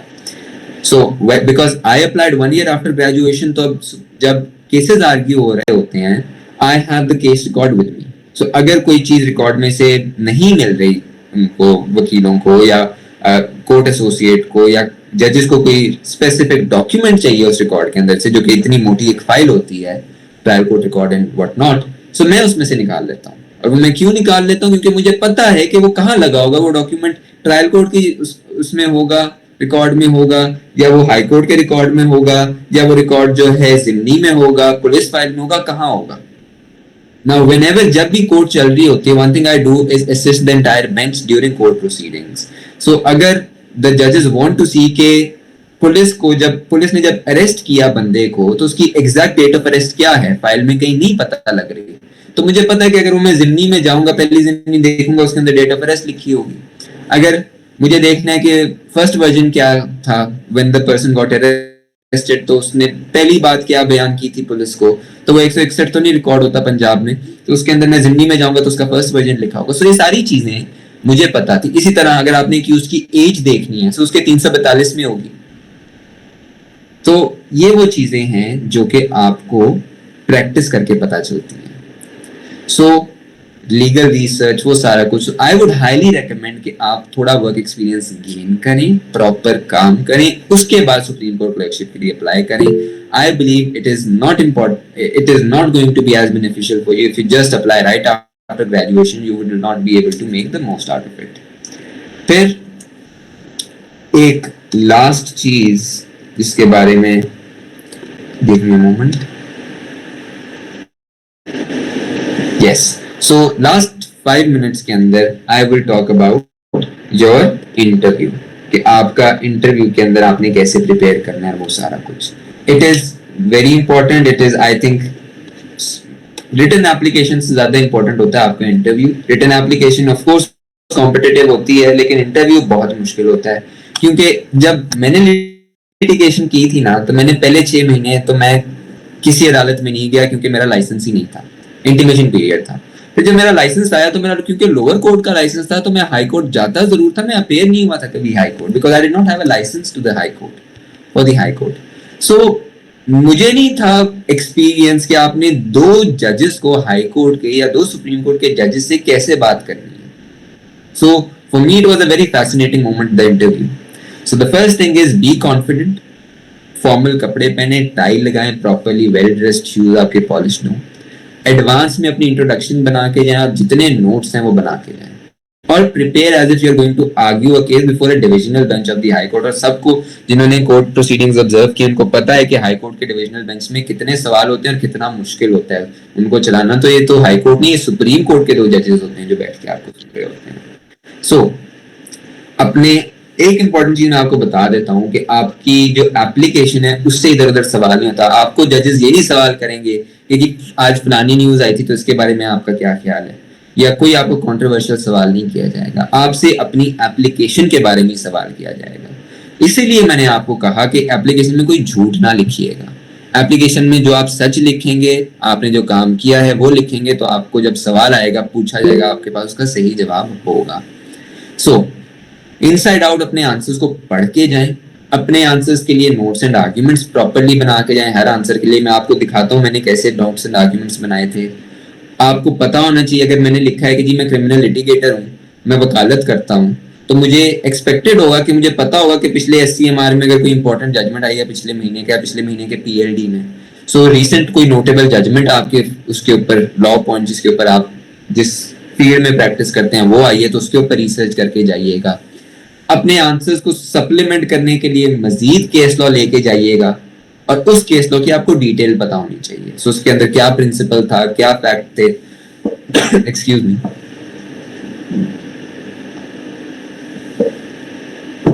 उसके अंदर कितने जजेस थे, और so on and so forth. So let me show you my notes for my interview.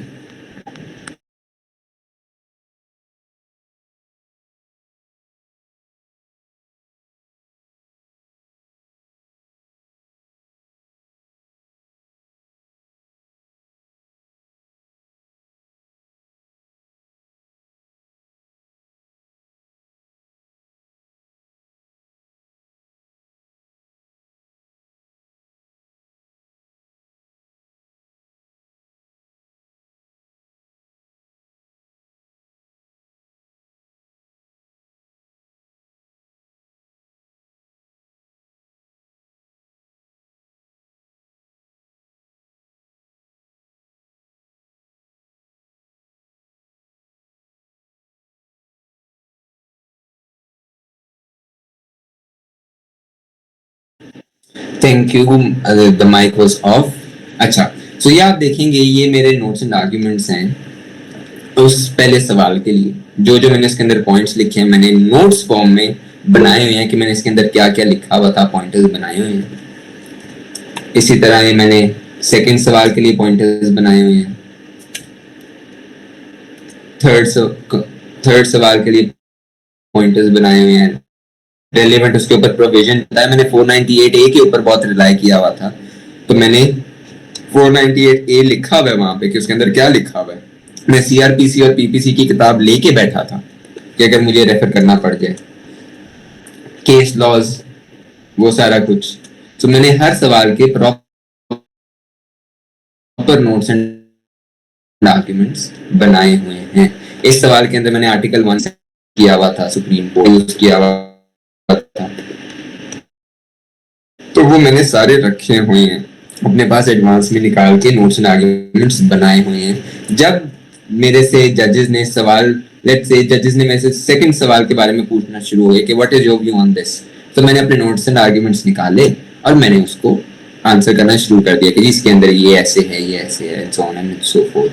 क्योंकि एक बहुत इंपॉर्टेंट चीज जो आपके इंटरव्यू में होती है वो ये जजेस चेक करते हैं कि सवाल का जवाब आप ही ने लिखा था या किसी और से लिखवाया था। Because I remember before I applied, मुझे एक बंदे ने कहा कि यार आप मेरे से लाख रुपया ले लो मेरी सुप्रीम कोर्ट की clerkship application to hire someone else to do their application, so the जजेस वांट टू सी कि आपने असल में खुद ही लिखी थी। तो इसीलिए आपसे पूछा जाता है कि आपने क्या लिखा है इस सवाल में, बताएं। तो उसके लिए आपके पास नोट्स होने चाहिए।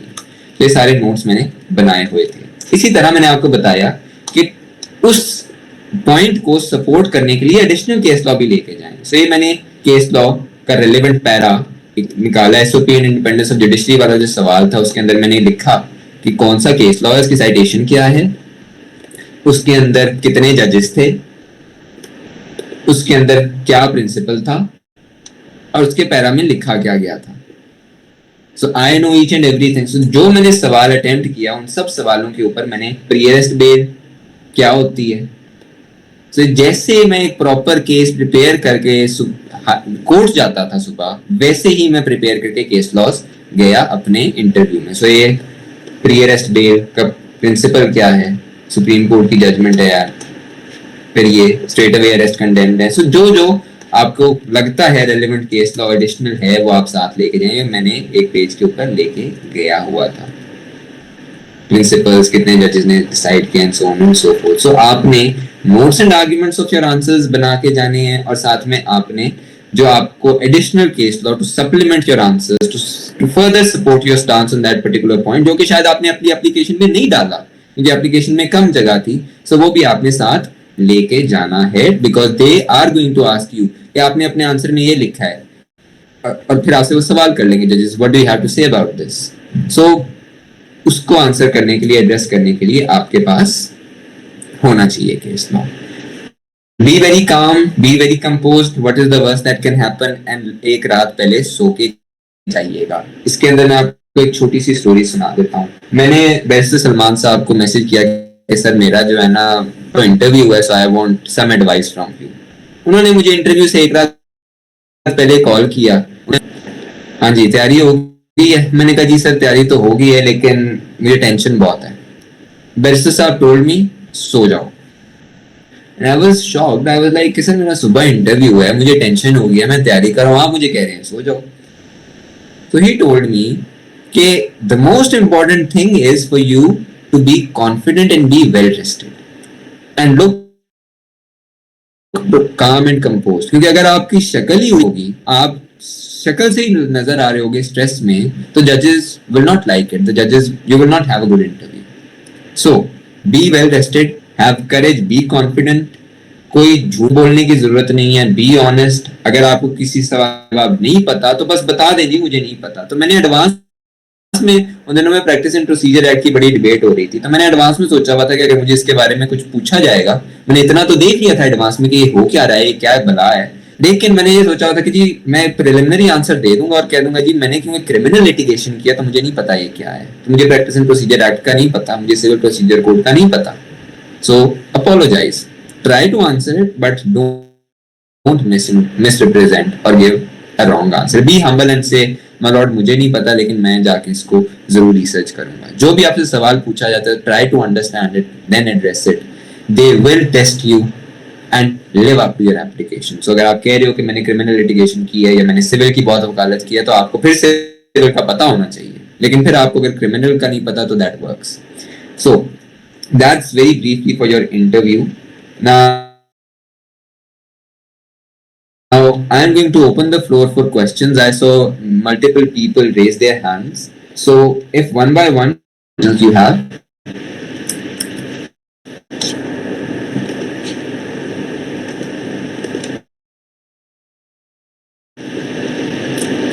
Murtaza, you have your hand raised. Do you want to ask a question?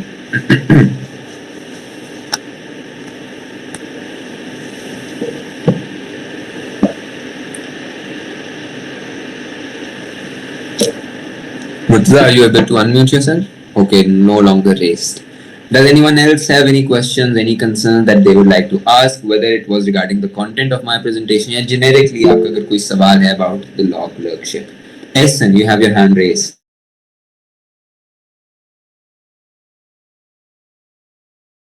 Can you unmute Ehsan? Aisha, unmute Ehsan. वालेकुम अस्सलाम. सर मेरा क्वेश्चन ये कि जैसे कि आपने बताया कि उसमें हमने एक जजमेंट को क्रिटिसाइज करना होता है, जजमेंट देते हैं जो क्रिटिसाइज करनी है, कुछ करनी है उसके अंदर कोई आपको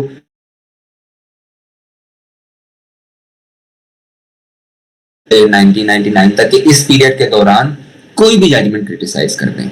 सो आपने खुद चूज करनी होती है कि आपने किस जजमेंट को क्रिटिसाइज करना है. Thank you sir. No problem. Does anyone else have any questions? Mariam. Assalamu alaikum, sir. My question is that what will be the age for application? Age requirements, I don't think Supreme Court के लिए कोई, but there is no requirement of age as such. भाई ये requirement है कि आपके you must be a recent law graduate up to 4 years. मतलब आप the maximum time after you can apply for after your graduation is 4 years. So अगर मैं 2020 में graduation की थी, the last time I can apply is 2024. But let me see अगर application के अंदर कुछ age के बारे में लिखा हो. नहीं, age की कोई requirement नहीं है, बल्कि नहीं है. Applicant must be the age of 28 years or below. So you need to be under 28 years to be able to apply for the law clerkship.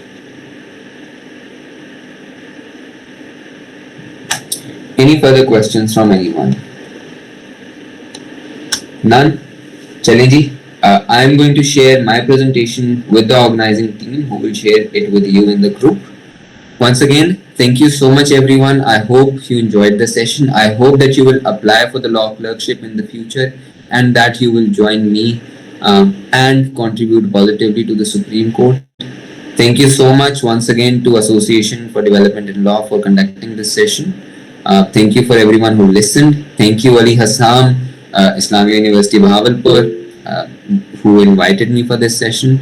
And yeah, Murtaza, I see you have raised your hand last moment. If you have any question, you could quickly ask before we end the meeting, Murtaza.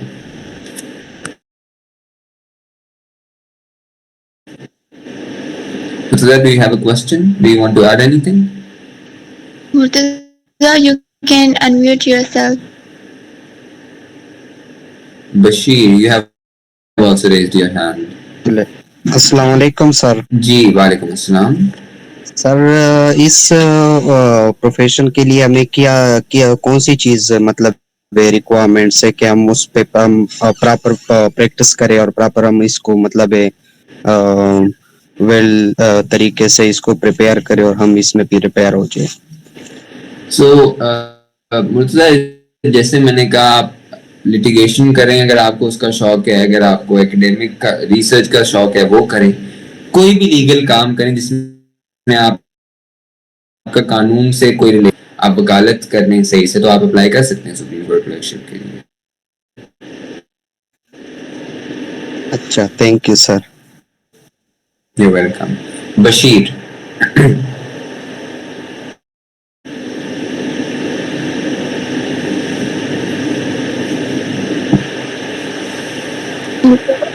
Mr. Bashir, are you Bashir, there? you have raised your hand. You can unmute yourself. In that case, then Hanif, I see you have also raised your hand. Yes, sir. Assalamu alaikum, sir. Walaikum assalam. Thank you so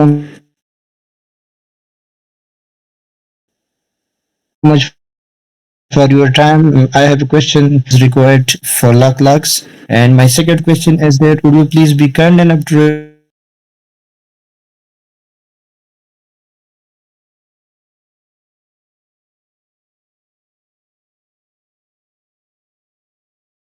recommend any So your interesting question, legal career? Computer literacy से आपसे ये तो expect नहीं किया जाए कि आपको computer का इन एंड आउट पता हो, हर चीज आपको पता हो कि क्या होता है कंप्यूटर्स में, but apply for the clerkship without knowing कि कंप्यूटर्स कैसे काम करते हैं। दैट इज बिकॉज हम रिसर्च जो है, हम जो ओपिनियंस बनाते हैं, ड्राफ्ट करते हैं, वो हम कंप्यूटर्स के थ्रू करते हैं। एंड मेरा तो ये है कि मैं रिसर्च भी अपने मोबाइल पे करता हूँ। सो अगर कोर्ट चल रही है तो मेरे पास मोबाइल होता है या मेरा आईपैड होता है, इसके ऊपर फिर मैं रिसर्च वहीं पे कोर्ट के अंदर ही करके कोर्ट के दौरान ही जजेस को दे देता हूँ। So computer literacy, basic decent understanding of computers, how to do your research on Pakistan law site, word के ऊपर आपने कैसे डॉक्यूमेंट सेट करने हैं, ओपिनियन कैसे ड्राफ्ट करने हैं, बनाने हैं, वो आपको रिक्वायर्ड है of course. Regarding your second question, legal books, there is no as such legal book that I can recommend to you कि मैं आपको कहूँ कि जी आप ये पढ़ें, ये अच्छी बुक है बहुत, because I myself am not an avid reader of books, but मैं आपको ये जरूर कहूँगा कि अच्छी commentaries जो हैं वो जरूर लिया कर।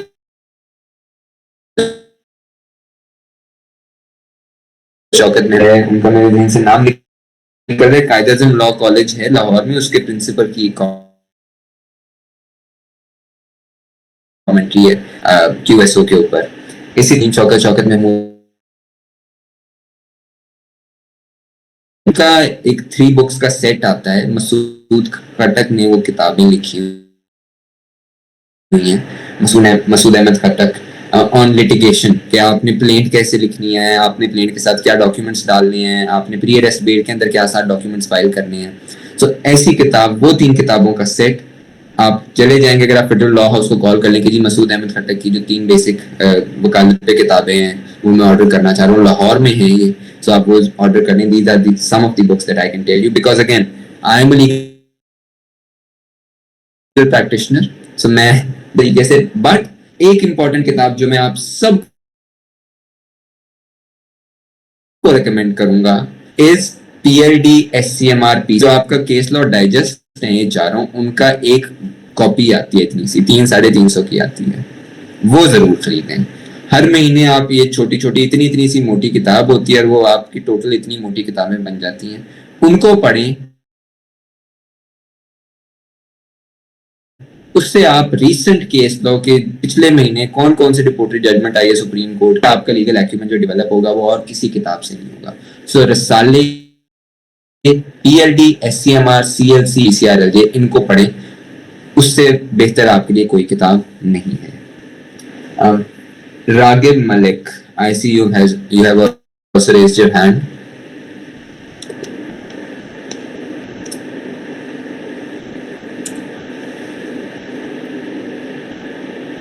अस्सलाम वालेकुम सर. वालेकुम अस्सलाम. आपने मतलब कि अपना पूरा सेशन आज का बहुत ही अच्छा था, जिसके अंदर मतलब कि आपने हर एक चीज जो है ना क्लियरली बताई. थैंक और यू आप- Bashir, but I can not you. आपकी तारीफ आवाज करना चाहूंगा कि आप, उन्होंने खुद भी कहा था कि सॉरी बशीर, आपकी आवाज सेशन में कि मतलब कि उन्होंने अपने एक सेशन में कहा था कि मतलब कि आपको जो है ना अपनी चीजों के बारे में मतलब कि मैं ये कह रहा हूँ कि उन्होंने कहा था कि आपको जो है ना अपनी चीजों के बारे में ना क्लियर होना चाहिए और बुलेट पॉइंट्स की तरह ना आपको सब चीजें पता होनी चाहिए.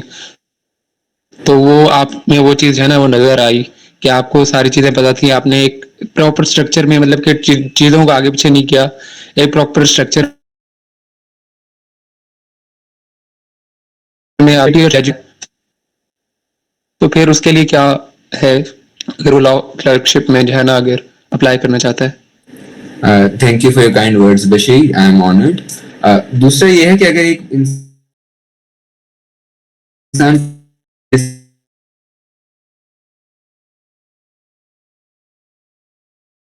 की एज में करता है, so I am not sure. के अंदर हमारे महबूब इरशाद हैं, वो इस वक्त जो है कि उनको इंडियन पे सर्च करने आप उनको रीच आउट कर सकते हैं.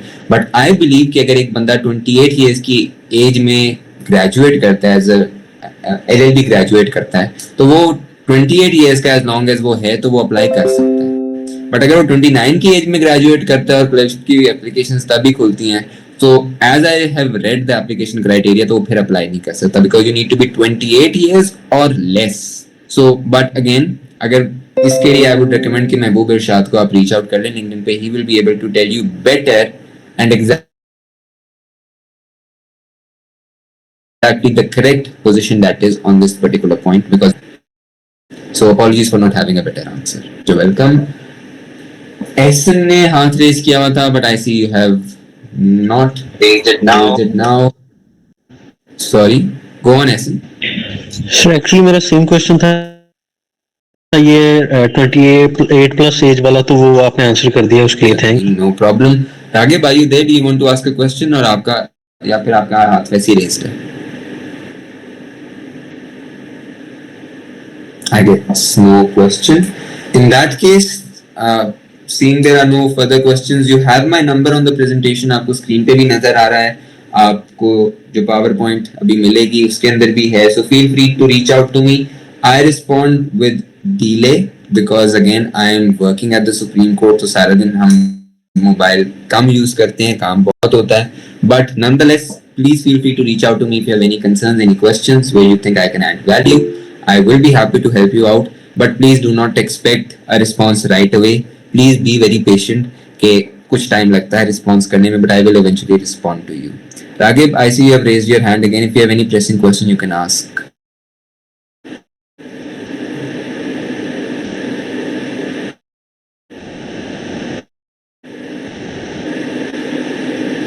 In that case, thank you so much. succeed careers, I hope this is a key to you for the Law Clubship program. Thank you, everyone, and have an amazing rest of your night.